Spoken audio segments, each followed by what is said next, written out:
जब से यूएस ने ईरान पे अटैक किया है तब से भाई एक बात हो रही है कि इसके रिटेलिएशन में ईरान स्ट्रेट ऑफ हर्मुज को ब्लॉक कर देगा। तो भाई सबसे पहले जानते हैं कि ये है कहाँ पे।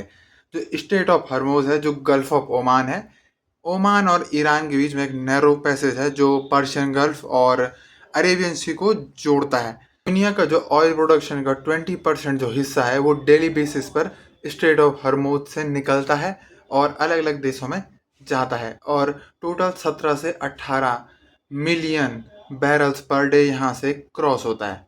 क्या ईरान स्ट्रेट ऑफ हर्मुज को बंद कर देगा? ऐसा होना बहुत ज़्यादा मुश्किल है, क्योंकि जो ऑयल स्ट्रेट ऑफ हर्मुज से आता है वो मेनली एशियन कंट्रीज़ को आता है। China, India, Japan, south Korea, Singapore, Taiwan, Thailand और कुछ यूरोपियन कंट्रीज़ को भी जाता है।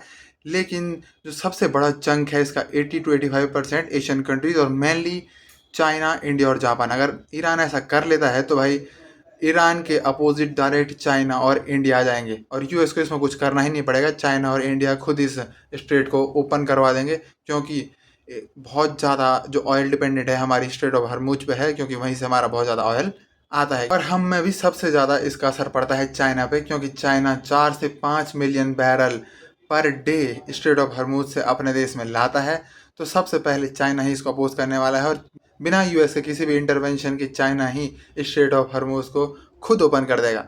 इसका यूएस पे कोई भी डायरेक्टली इफेक्ट नहीं पड़ता है। तो अगर ये ऐसा करता भी है तो यूएस को इससे कुछ फर्क पड़ता भी नहीं है। और जो यूएस के सेक्रेटरी हैं मार्को रूबियो, उन्होंने पहले ही कह दिया कि भाई इसका सबसे ज़्यादा असर चाइना पे पड़ता है, यूएस पे इसका कोई असर पड़ने वाला है नहीं।